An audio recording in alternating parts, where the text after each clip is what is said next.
Hello and welcome to a special edition of StarCast from Planet Waves.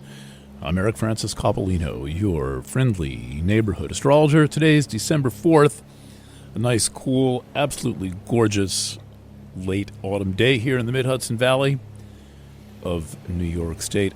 I'm here with a preview of tomorrow's Planet Waves edition, which is an article basically looking very closely at the forthcoming Mars retrograde that begins on Friday, as well as the weekly horoscope. Those are my extended sign and rising sign written readings, which have been going since 1995, non-stop, sometimes weekly, twice weekly, twice monthly, monthly, quarterly, daily, sometimes all of the above at the same time, but weekly since April, actually, 1995. Anyway, good to be with you today, and thank you for joining me. So this is going to be a very unusual Mars retrograde. Mars is retrograde only about 9.5% of the total days of all. This happens about once every 2 years. The whole process stretches out over about 6 months when you include Mars going through the degrees where it will be retrograde, and then going back through the degrees where it was retrograde. Those are called the shadow phases. First shadow, second shadow. That term was come up with by a guy named, Jim Chavon said to me, he's long gone, but he's the one who popularized the term shadow phase, Mercury shadow, Mercury storm, and all that. And when I asked him where he got it from, he said, "I'm really sorry, I can't tell you." But at least he said that much. And Chavon, an absolutely fantastic astrologer who I'm privileged to have had an ongoing conversation with toward the end of his life. My theory, my approach, is to always get directly through to these people and learn something from them and not just their writing. In any event, Mars has been in shadow phase for a while. The retrograde begins at 7:33 p.m. Eastern Daylight Time. On the 6th, we have to fall back 1 hour, 6:33 p.m. Eastern Daylight Time on the 6th. That is Friday. And what is so interesting about this Mars retrograde is that it includes a series of oppositions to Pluto. The first one was in early November. The second one will be in early January. The third one will be in April. And I was writing the Scorpio awakening reading called We Are Equal Beings. That one did not come easily. That one has, I've been working on that one since fucking Saturday, Sunday, Monday, Tuesday, Wednesday. I'll figure 5 days for a reading. That's pretty good. I will finish it today, though.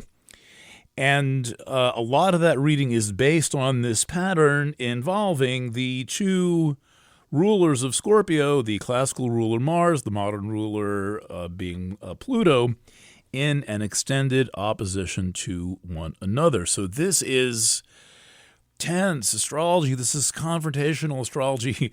The other week, maybe about a month ago, I was talking about how, if you've got a Mars-Pluto opposition in your chart, you're probably a real douchebag. But if you have that aspect and you want me to tell you why you're not a douchebag, just write to me and send me your data. Well, turns out I forgot that I have a pretty tight Mars-Pluto opposition in my chart. Mars in Pisces conjunct Chiron, Pluto in Virgo. And that is the me that you get that is the journalist. I have Cancer rising, so I've got the Pisces piece up in the 9th house. It looks like the 10th in the chart, but it's really the 9th because it's 9th sign from the ascendant, water to water, 9. And so that is my stop at nothing approach to journalism. But with these two planets in the mutable signs, Virgo, Pisces, I have a service orientation. Virgo demands precision, and Pisces calls for patience. And so if you're wondering about my particular style of being a douchebag, when I have an adversarial interview with someone who I know or suspect is either lying or in some way convoluting the fact in some way, I put on my absolutely sweetest demeanor and just sort of draw them out and let them get the whole thing out on the table. And then I will say okay, now what's that? So this thing comes in many different styles, many different approaches. Here we have this thing initially was Mars opposite Pluto from the last degree of Cancer, Mars, to the last degree of Capricorn, Pluto. And that's definitely intense. That's all the moving and the shaking that you see going on in the world. There's a lot of covert activity associated with that last degree of Capricorn, but Pluto has moved on. Pluto is finally in Aquarius to stay for the next 19 years. That took a while. 18-month transition. Very unusual for an outer planet to take 18 months to change signs, back and forth. Usually they just go in, out, and back in. So the first Mars-Pluto occurred with Mars and Pluto in the old signs, Cancer and Capricorn. Then Pluto changed signs. Now, the second one in January will be Mars opposite Pluto from Leo to Aquarius. That is a change to the fixed sign. So there is something deep that needs to move here. So I analyze various permutations of that in my article, and also I take on the issue of this phony thing called toxic masculinity. I'm not saying people haven't had bad experiences with men. You've had them. I've had them. Hey, we've all had bad experiences with women. What do men and women have in common? They're human beings. They're people. Oh, isn't that interesting? So, but the concept of toxic masculinity basically is a kind of a sham. And recently there was, as a category, right? Recently, some psychologist somewhere who I'm going to try to get on Planet Waves FM and be super duper sweet and let her make her whole case to you about why this is valid. She created this kind of test for toxic masculinity. And it includes things like, am I competitive? Are you competitive? Scale of 1 to 6. Do you like to lift weights? Scale of 1 to 6. Do you like to lose? Well, if you say anything but 1 or 0, then you're entering the toxic masculinity scale. So I've got news for all you guys who like to lift weights. You can be categorized by psychology as being toxically masculine. And personally, I know a lot of women who lift weights also. I hang out in a little cafe across the street from my friend John's training gym, Signature Fitness. And I noticed a lot of women go in there, and then there's even women trainers. Can you believe it? And so I guess that means that women are also toxically masculine for lifting weights. To keep my wrists strong, I have some 8-pound barbells up in my apartment that I use just to, ward off the, you need strength to sit and type for 8 hours a day. So I encourage that. So anyway, I take on this whole matter of toxic masculinity, which I also did the toxic masculinity scale, and also the false concept and its history, where it emerged from, in the new article and also on last week's Planet Waves FM. We have got to pay attention to these things when psychologists just come along and essentially pathologize something. Just say, now this is now officially going to be pathological. And we find out that, your perfectly nice, 19-year-old college sophomore son, he scored like a 2.3 out of 6 on the toxic masculinity scale. Oh, why? because he says he likes to lift weights and he's competitive. He wants to get into the engineering program. You've got to be fucking competitive to get into the engineering program. You're not going to make it through the weed out classes, especially if it's graded on a curve. This is all a complete bunch of horseshit. So I will continue to comment on this issue. So meanwhile, Mars opposite Pluto. This is serious. This will have a make or break quality in some relationships. There are going to be self-assertive and aggressive actions that backfire. There's going to be quite a bit of people feeling that Mars in Leo, then in Cancer, turned on themselves. That's called guilt. So please take it slow and set a 6-month clock for yourself on understanding something. If you're in a relationship and the relationship is not working out, at least stick with the situation that you're in, because situations are always more complicated than a seeming dating relationship, especially if there's householding, shared finances, children. Try to work the relationship out, or at least make observations about it.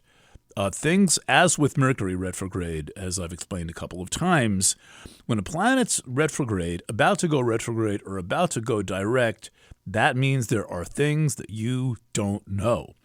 The reason not to sign a contract with Mercury retrograde is not because it's bad luck.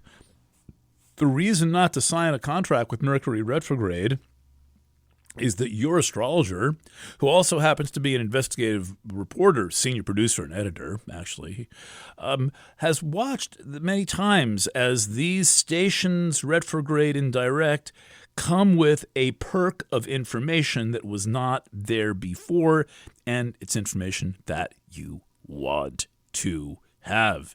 It is information you will be responsible for, that you must know about. So, that too is discussed in this article. We are also in the midst of a very serious, serious cast of Mercury retrograde. Hold on, let me get a chart up on the screen. Aspects. I'm looking for Mercury conjunct the sun. I may be the last astrologer working with this program called IO Sprite. It is a superpower. And the program went out of business in 2019. It is a live animation, a view of the solar system, plus a aspect calculator, ingress calculator. Using IO Sprite is how I went back 200 years looking for all the Mars retrogrades opposite Pluto. By the way, that research is included in my article.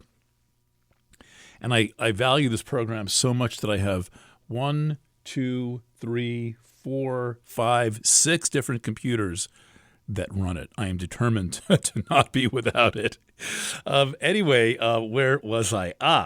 Part of this Mercury retrograde involves Mercury conjunct the sun on the great attractor. Great attractor, 1407 Sag. Mercury retrograde conjunct the sun, 1427 Sag, 1/3 of 1 degree away. And it is square Saturn. This is really interesting. And I'm going to need to think about that for another day before I do a full report on it. But I've been talking up the sun's proximity to these deep space points in Sagittarius.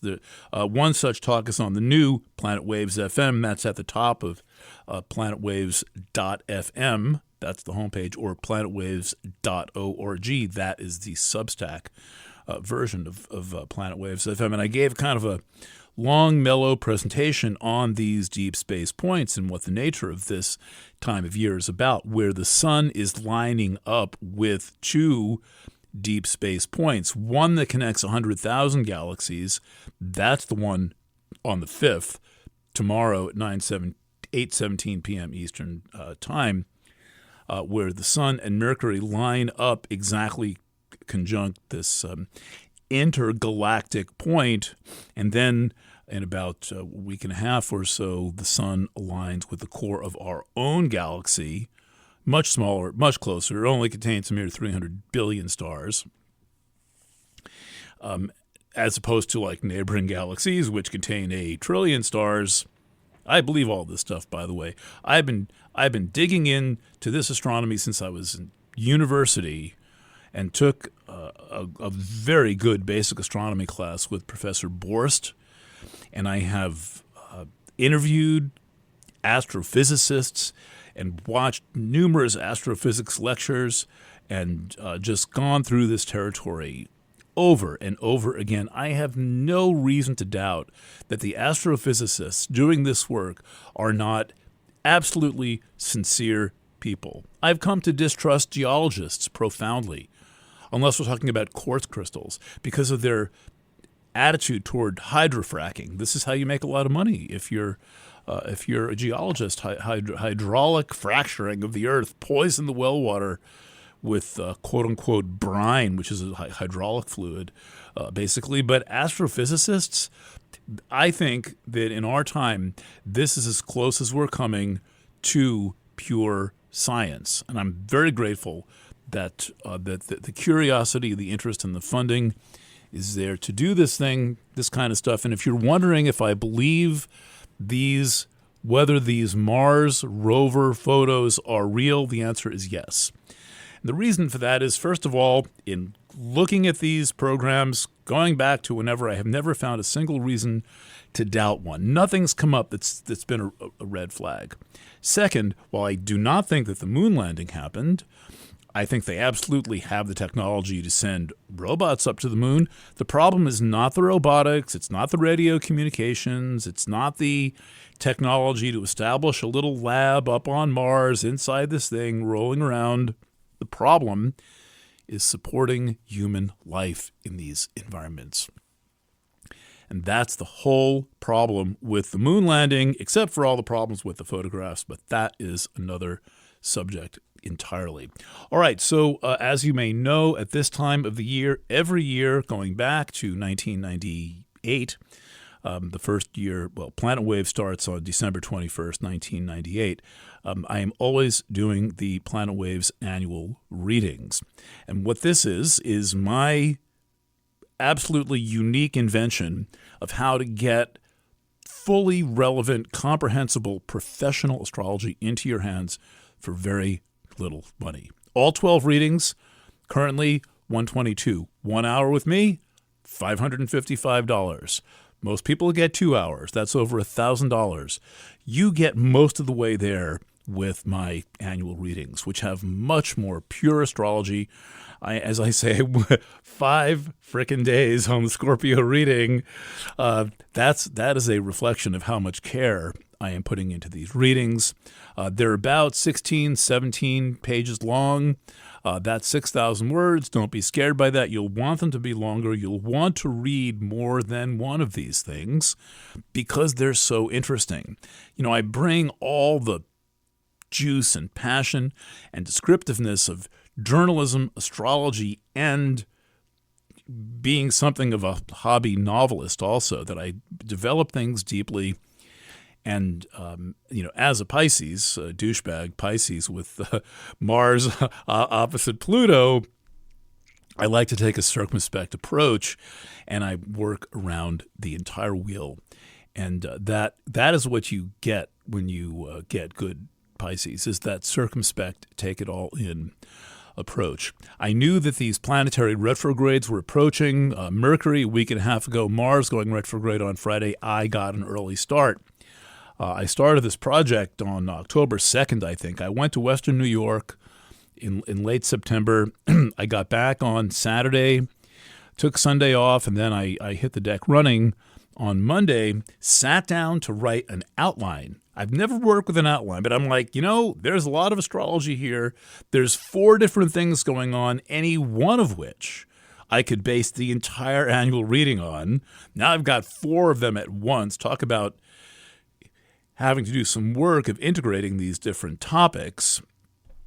And instead of writing an outline, I ended up writing like a 60-page book on the astrology. That's available upon purchase. 60 pages, it's not that long.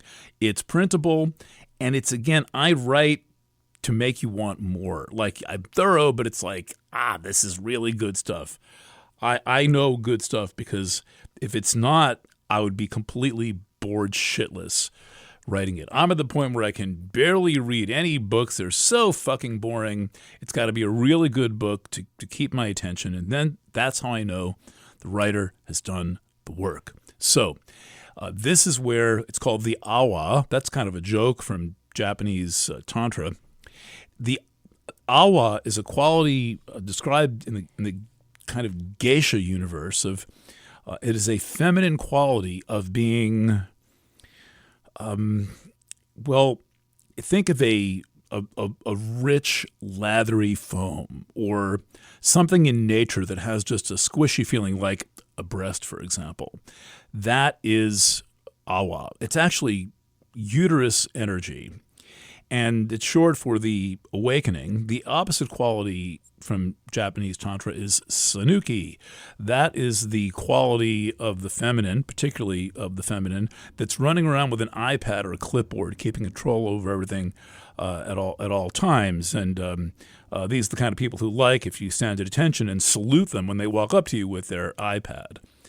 The opposite of that is awa. It is actual, receptive, soft femininity. And I bring a lot of that into my astrology. I'm a bit like Tiresias from the Greek myth, where I'm able to fully incarnate in a male viewpoint and fully incarnate in a female viewpoint, and then to be able to move around freely between them. I am very much a man, but sometimes it seems to me that both men and women are the opposite sex.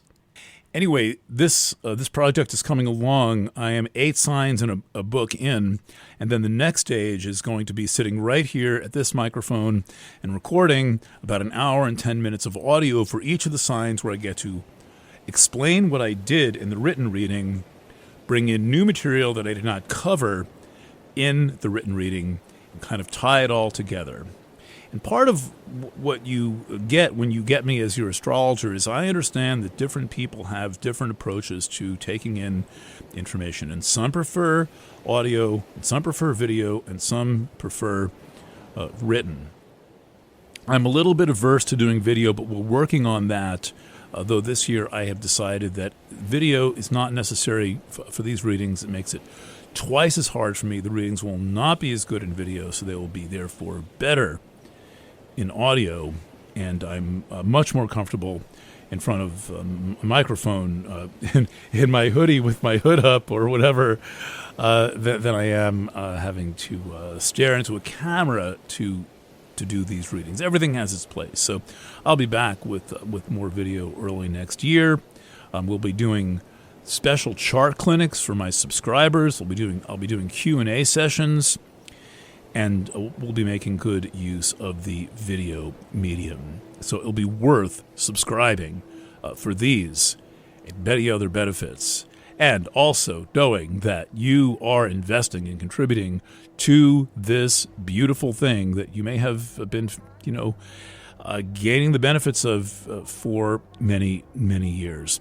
If I was somebody who was watching Planet Waves, listening Planet Waves all this time, I would have my credit card out in a New York minute to make sure that I was part of that. So anyway, thanks for listening.